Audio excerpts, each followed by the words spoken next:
Ogechi was a breathtakingly beautiful girl who grew into a young woman admired not just for her looks but for her character.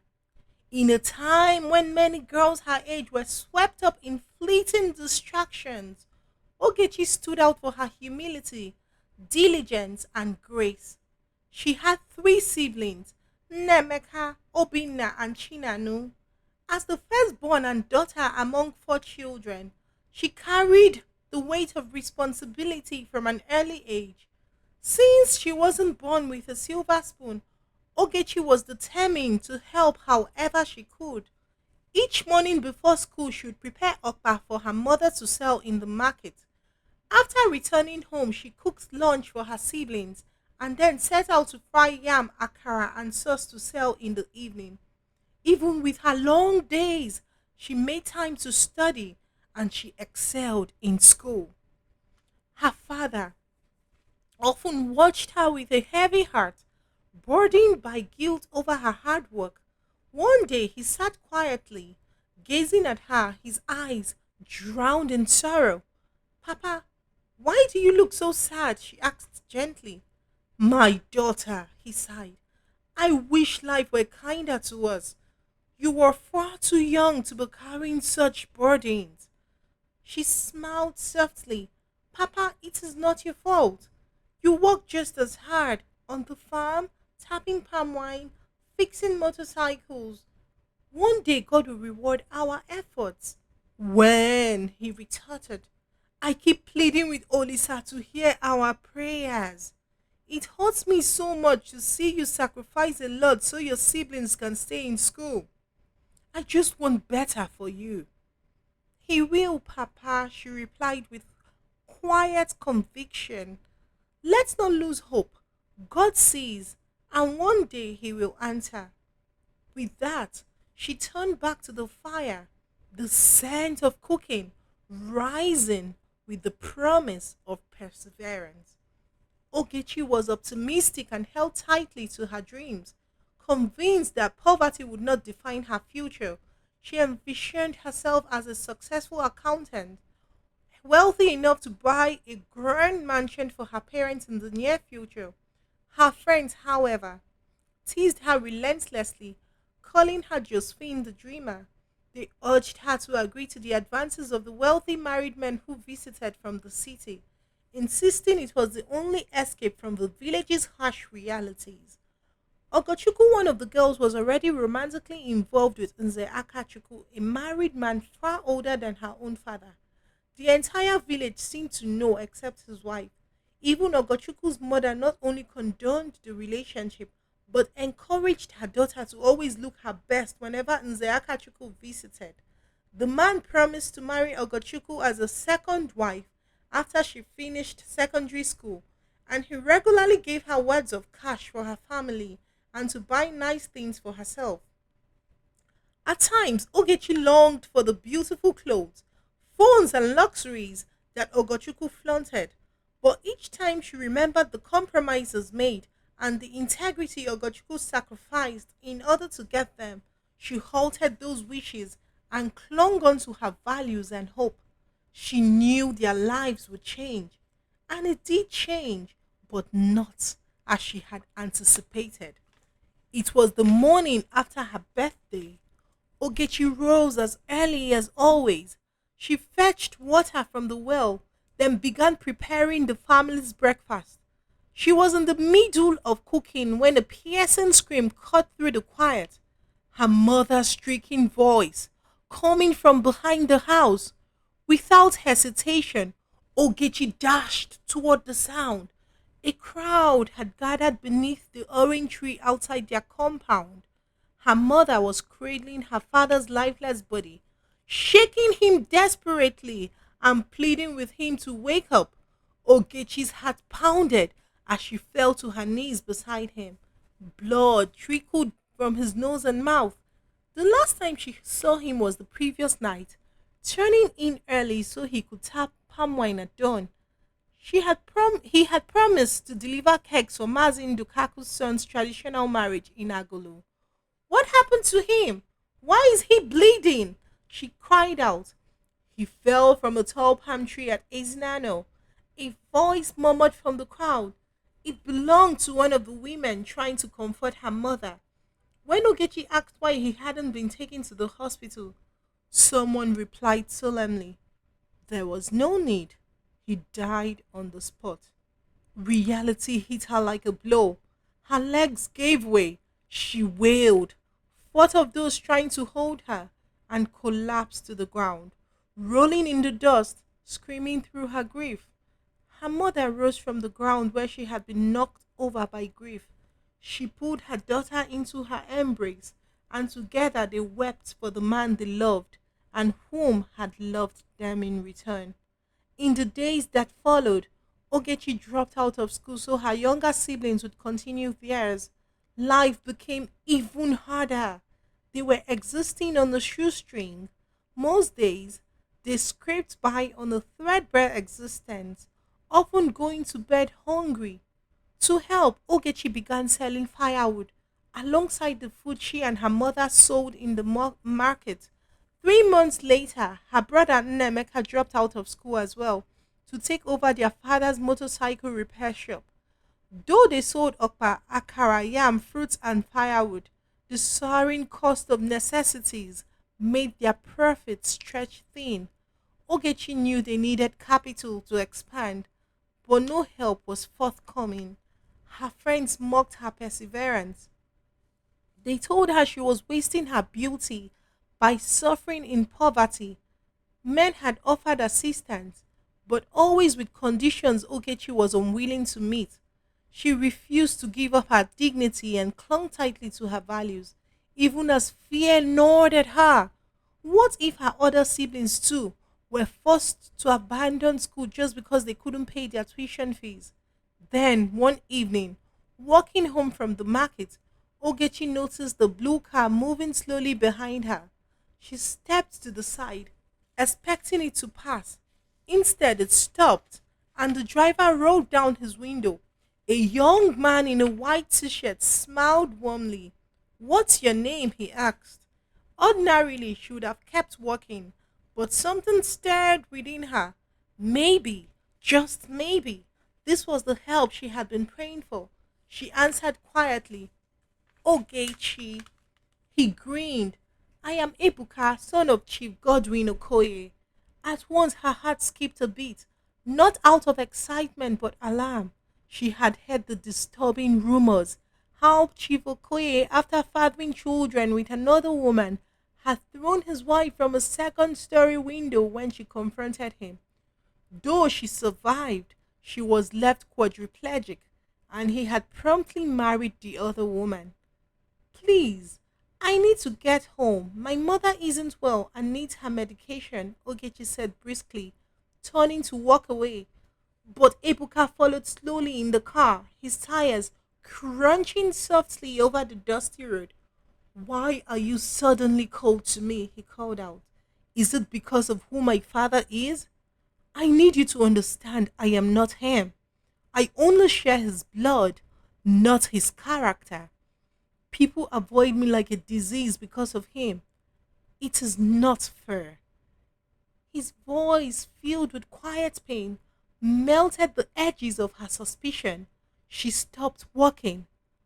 I am sorry, she said gently. I shouldn't have judged you without knowing you. Can I drop you off? I would really like to get to know you better. She hesitated. She had never entered a man's car in the village, but she didn't want him to think she still mistrusted him because of his father. She got in, whispering a prayer. Let this not be a mistake. They drove in silence, the air thick with unspoken thoughts. When they neared her home, she asked to be dropped off 2 houses away so her siblings wouldn't see and report her to their mother. He chuckled. As she turned to thank him, their eyes met, and for the first time she noticed how handsome he was, likely in his late 20s. Thank you, sir, she said. Please, he laughed. Call me Ebuka. I am only 26. You must be 20 or 21. Ogechi considered telling him the truth, that she was 18, but something held her back. She didn't want to risk him walking away before he could help her family. She smiled, thanked him again, and wished him good night. To her surprise, he didn't ask for her number or say he would like to see her again. In the days that followed, she found herself scanning the streets for any sign of Ebuka, but he never reappeared. She wanted to ask her friend Nkechi, who also happened to be his neighbor, if he had gone back to the city, but for fear of feeding the rumor mill, she restrained herself from doing so. Weeks passed, and soon he was a fading memory. Then something unexpected happened. Business had begun to improve. A stranger had come to the shop when Ogechi had gone home to cook lunch for her siblings. Her mother said he bought Okpa and left behind a large sum of money, enough to stock provisions and recharge cards. Ogechi was moved to tears. She prayed fervently for this mysterious benefactor. A month went by, and one afternoon, after preparing lunch for her siblings, Ogechi arrived at the shop to find her mother grinning from ear to ear and brimming with good news.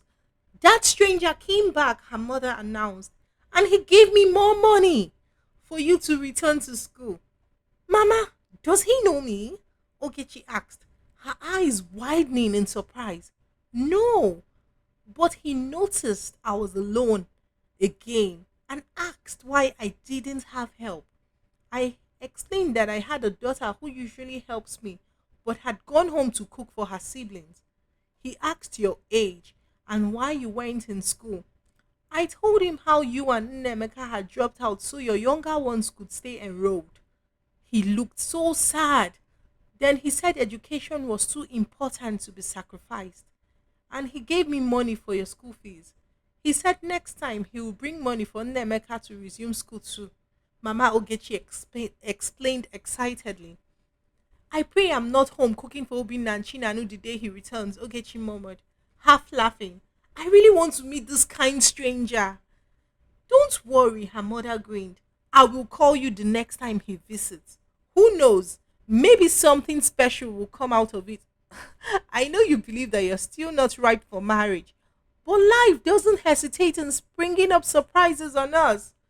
Ogechi made a grimace of disapproval, which made her mother burst into laughter. It was her mother's desire for her to marry early, but Ogechi had always insisted on finishing her education and becoming a wealthy accountant who would one day build her mother a big house. Mama, don't start daydreaming yet, she said. He's probably married or engaged. Besides, rich people these days don't marry poor folks. They marry within their circle to keep the money close. I want to make my own money so that I don't have to depend on anyone. You are not wrong, her mother agreed. But I still believe there are rich men out there who want good, decent wives. They don't care about background, only peace of mind. True, Ogechi nodded. Peace of mind is gold. It keeps you alive longer. Anyway, Mama, our recharge cards are finished. I will go get some more from the distributor. The day the stranger returned, Ogechi was at home cooking for her younger siblings. When she later walked into the shop, her mother greeted her with the news. He came again, her mother said with a smile. The stranger. He brought in Emeka's school fees, just like he promised, and even more money for your upkeep. Ogechi's eyes widened. Mama, why didn't you call me? I wanted to meet this earthly angel God sent to help us. We don't even know who he really is. Her mother chuckled softly. My daughter, he was in a hurry. I told him I wanted to call you to say thank you, but he said he had to return to the city for a business deal. He promised he would come back and he will come by the house the next time. Okay, but did you at least find out his name or where he's from? Well, he said he that we should call him Augustine and that he's from the Wakana family in Ifite village. I plan to ask Mama Chioma about him when she returns from Omugo.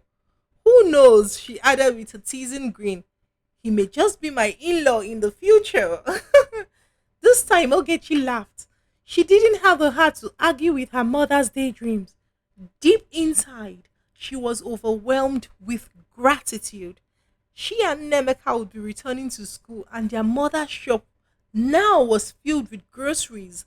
Life, for the first time in a long while, was starting to feel full of possibility. God had remembered them. Her only wish was that her father had lived to see this turning point. The day the stranger returned, Ogechi was again at home tending to her siblings. When she arrived at the shop, her mother handed her a sealed box, a brand new phone. Augustine came by today, her mother beamed. He brought this for you and left his number. He said to call him once the phone is set up. Ogechi's eyes widened. Mama, he hasn't even seen me. Why is he buying me gifts? Her mother chuckled. I thought so too, but he always asks about you. He gets the smile anytime your name comes up. Maybe he hasn't seen your face, but his spirit already knows your heart. He said he will start calling from time to time. I want you to buy some nice clothes before he visits. At this rate, he might marry you next year if you play your cards right. Huh, Mama, I'm still in SS3. Next year, I'll be in the university. I told you I'm not looking for anything more than to say thanks to him. I really want to hear his voice. The next day, Ogechi gathered her courage and dialed the number, her heart pounding. With every ring, he didn't answer. But later that evening, her phone lit up. It was him. She answered and introduced herself nervously, thanking him for everything. It's really nothing, Augustine replied warmly. I'm just glad to help. Education is the greatest gift you can give yourself. He asked about school, her dreams, her plans to study accounting. Keep your eyes on the goal, he said. The sky isn't your limit, it is your springboard. There was something familiar about his voice. It was calm, deep, and patient. He reminded her of someone, Ebuka, but Augustine spoke more slowly and deeply. Their conversation soon became an anticipated ritual. Every weekend, Augustine would call, never during the week. He didn't want to distract her from her studies. Over time, Ogechi began to share her little pieces of life with him. He listened kindly, offered invaluable pieces of advice, and never once passed judgment. He was still a stranger, but his presence in her life was no longer unfamiliar. It was quietly becoming something she looked forward to. 8 months after their conversations began, Ogechi received admission to study accounting at UNIZIC. Though excited, she felt the sting of leaving home. It was Mr. Augustine who reminded her that to achieve her dreams, she would have to step beyond her comfort zone. Home will always be here whenever you return, he told her. She wished he could attend her matriculation, but he was caught up managing structural designs for one of his clients. Life had begun to blossom for Ogechi and her family. Mr. Augustine continued to send funds for her fees and upkeep and made sure her mother had enough to run the household. Despite his busy life, he carved out time to check on her studies and give her advice. Her first semester flew by. During the holidays, she returned home to help in the shop. One afternoon, while waiting for a tricycle to take her to the pure water factory, a blue Toyota Camry car pulled up. The window lowered and a familiar voice greeted her. She was stunned. Though they had met just once, she recognized him immediately. Ebuka. His eyes were still as kind as she remembered. Good afternoon, Ebuka. It's been a year since I saw you, she said shyly. He smiled, asked where she was going. and offered to drive her. As they rode, he remarked on how radiant and happy as she looked. She shared the story of the stranger who had helped her family, and he was genuinely happy for them. Before she left the car, he requested for her number and promised to stay in touch, and he kept his word. Months later, he visited her at school, the trunk of his car packed like a mini mart. The provisions could last her an entire semester. Ogechi was experiencing two conflicting feelings within her. She was grateful, yet uneasy. She didn't want his gifts to her to feel like obligations. More so, she felt a tinge of guilt, as if she were betraying Mr. Augustine. She told him about her friendship with Ebuka, and although he didn't seem to mind, his calls became infrequent, his presence more distant. It hurt. Mr. Augustine had been her rock through late night assignments, breakdowns, and wins. His voice had been a constant reminder of her purpose, his praises a balm to her insecurities. Somewhere along the way, her heart had begun to grow fond of this man she had never seen. But Ebuka, he reminded her of Augustine in many ways: kind, encouraging, attentive. She began to feel pulled in both directions, confused. She confided in her roommate confident. Hmm, this kind of dilemma is what girls like me pray for. Confidence teased. Confidence, be serious, please. I really need help. I like both. I don't want to push either one away. Okay, but who do you like more? I think it's Mr. Augustine. He was there when we had nothing. Are you sure it's love or gratitude? Ogechi hesitated. Maybe, but I love his voice, his belief in me. Even when his jokes are dry, I laugh because they are from him. When he doesn't call, it affects me badly. And now that he's withdrawn since I told him about Ebuka, I feel like I'm losing a piece of me. Maybe he's in love with you, but too scared to say it, Confidence said. But we haven't even met. Sometimes I wonder if I am just holding on to a fantasy. And maybe that's why I enjoy being around Ebuka. He's real. Do you even know if Augustine is married? You know nothing about him. He barely shares personal stuff. Meanwhile, there's Ebuka, young, kind, single, good looking. What exactly are you holding on to? But Ebuka hasn't said anything either. At that, Confidence burst out laughing. Ogechi frowned, a little annoyed. What's so funny? Both men haven't made their intentions known, and you are already stuck in a love triangle with yourself. If I were you, I would just enjoy being friends with both and wait for the one who has enough guts to say what he wants to say. Life is simple, but we humans make it complex. Relax, because at first, Confidence's advice seemed too flippant, but the more Ogechi thought about it, the more sense it made. She would stop stressing. She would give it time and let love, if it truly was in the cards, reveal itself on its own terms. Months later, Ebuka paid a visit to Ogechi at her hostel. His expression was serious, his words even more so. Ogechi, that evening I first saw you, I was smitten. I knew then that you were the one I wanted to spend my life with. Not right now, but after you graduate. The directness of it stunned her. She hadn't expected him to speak of marriage so soon. Then why didn't you ask for my number that day? She asked. If you felt that strongly about me, why did you wait a whole year? You are right, he said softly. But the moment I told you who my father was, you shut me out. I felt like you entered my car out of pity. I assumed you wouldn't want anything to do with me. Ogechi lowered her gaze. The truth is, I didn't even have a phone back then. So even if you had asked for my number, I wouldn't have had anything to give you. Ibuka blinked. You didn't have a phone?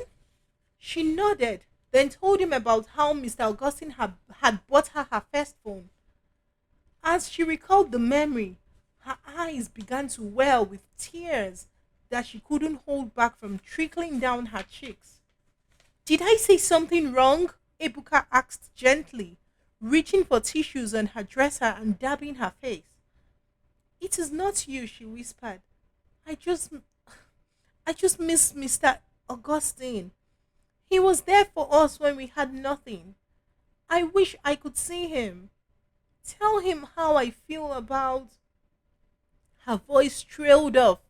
The words had almost slipped. Are you in love with him? Ebuka asked quietly. Ogechi gave the smallest nod. She was done hiding it. Are you sure it's not gratitude you are mistaking for love? Ebuka asked, his voice calm and thoughtful. There's a term for it. Gratitude trap, yes. When a woman is deeply thankful to a man, especially one who's helped her through hardship, emotions can overlap. Maybe, she said, but it's more than that. I admire his calmness, his timing. He always knew the exact words I needed to hear when life felt overwhelming. He made time for me even when his plate was full. He prayed with me, cheered me on, made me laugh. Yes, even with his terrible jokes. I just I don't just love what he's done, I love who he is. A loud silence fell between them. Thick, loaded. Ogechi knew what she had just Ogechi knew what she had just done. Closed the door on something that could have been beautiful with Ebuka. Yet she felt unburdened, light. Have you told him how you feel? Ebuka finally asked. She shook her head. In our culture, women aren't expected to confess love. It makes them look desperate. Ebuka gave a sad smile. What if he's married? Then I'll let go. I am not like Ogochukwu. I wouldn't be the reason another woman suffers. Ogochukwu, he asked. She shared the story of her former classmate who married a man old enough to be her father and eventually manipulated him into driving away his first wife. That happened to my mother, Ebuka said. My father left her for someone far younger. Before that, he made her a quadriplegic. She gave up everything for him, her career, her independence. He repaid her with pain. I promised myself that any woman I marry would be cherished, not controlled. I want peace in my home. I want a wife I can honor. You mentioned your mother in past tense, Ogechi said softly. She passed not long after we met, he replied. She would have loved you. I am really sorry, Ebuka. He gave a faint nod, then rose to leave. I won't ask you about marriage again. You love someone else and I respect that. I wish you nothing but the best. And with that, he left. Ogechi sat in silence. Something inside her said he wouldn't reach out again, just like Mr. Augustine, who had quietly slipped away. That night, she wept into her pillow until sleep took her. The next day, after returning from morning mass, her phone rang. It was her mother.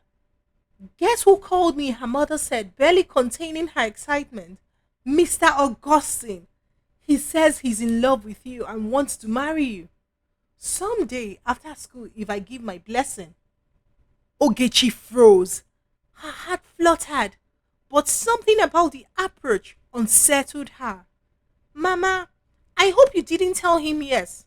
I don't want him thinking we're desperate. Besides, I have never even seen him. Her mother chuckled. My daughter, I have seen him many times. handsome, respectful, generous. He's everything a mother could hope for her daughter to marry. But don't worry, I didn't give him a free pass. I told him the decision rests squarely on your shoulders. I also told him I'll be doing a bit of digging on my own. Thank you, Mama. You handled it well. But now I need to ask you some questions, she continued. You have been speaking to this young man for over 2 years. What do you want, my daughter? What do you think of him? Do you truly like him? Can you picture a future with him? Ogechi took a deep breath. She needed to be honest. Mama, I do care for him. But when I started spending time with Ebuka, he pulled away. He stopped calling, just disappeared. If he truly loved me, he wouldn't have gone silent. And he's never even tried to meet me.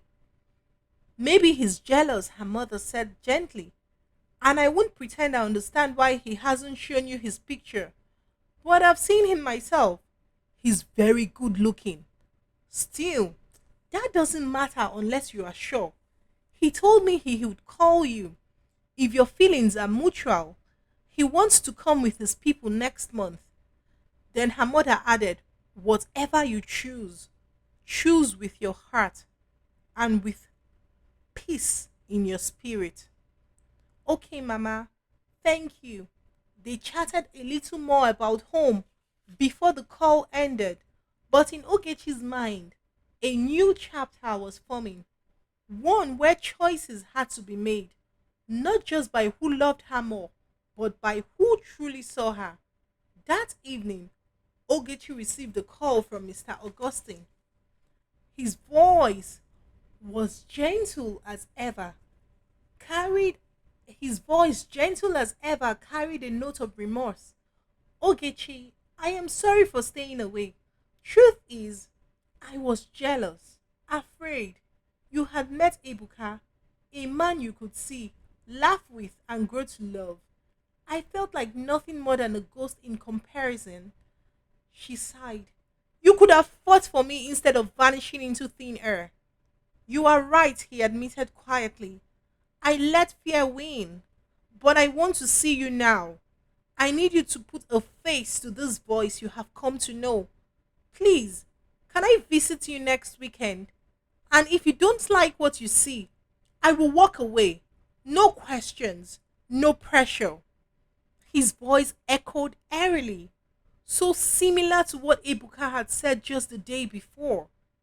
Ogechi wanted to confess the feelings tangled in her chest, but something held her back. I'll meet you in front of my hostel next Saturday, she replied. The morning of the visit, Ogechi woke with a sense of nervous anticipation. She threw herself into the day, cooking jollof rice, fried rice, geese dodo. She even grilled chicken, both spicy and mild, and made salad. There were bottles of wine and soda arranged on the table, while her room gleamed, every surface scrubbed and organized. She pulled out three of her favorite dresses and turned to her roommate Confidence for help, choosing the most suitable. But Confidence wasn't impressed. These Mbeke dresses, she scoffed. Oge, you are God's masterpiece. Stop hiding. Pull out something bold. Show some skin. Flaunt what your mama gave you. Ogechi smiled patiently. Confidence. My body is the temple of the Holy Spirit. I want to honor God with how I present myself, not tempt men. All right, Sister Mary Amaka Modesty. Confidence teased. Just don't come crying to me when you scare him off. If he is mine, he will stay, Ogechi said calmly. And just like my name implies, God's time is always the best. She finally settled on a white dress. It was elegant, without being loud. She neatly packed her braids upwards. As she applied a light touch of makeup, she received a message from Mr. Augustine. I am 30 minutes away. Ogechi's heart skipped. She quickly slipped on simple leather sandals.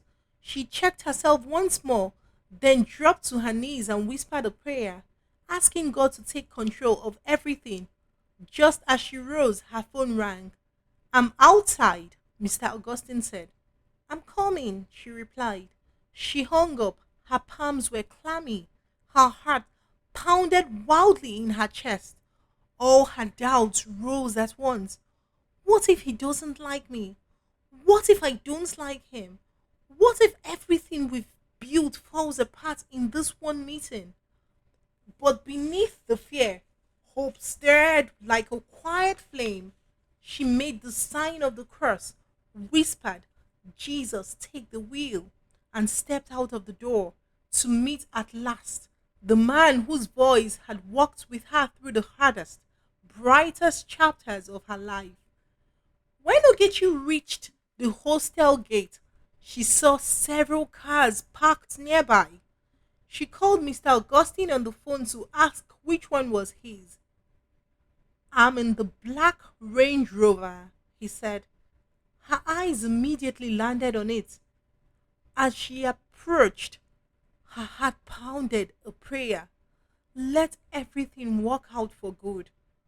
When she reached the driver's side, the window slid down and the world fell still. There, seated behind the wheel, was no stranger.